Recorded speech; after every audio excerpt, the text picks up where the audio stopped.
So much has happened in that space. But I keep,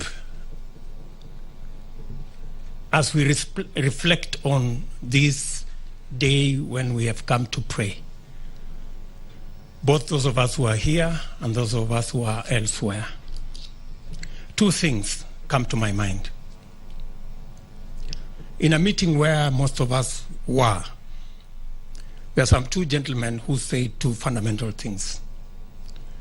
One was a bishop who asked us to try the Jerusalem dance instead of the other two that we had. So much happened, but as things stand today, the Tanga Tanga tours are not there, and the reggae has also stopped. I think we need to listen to what that bishop was telling us.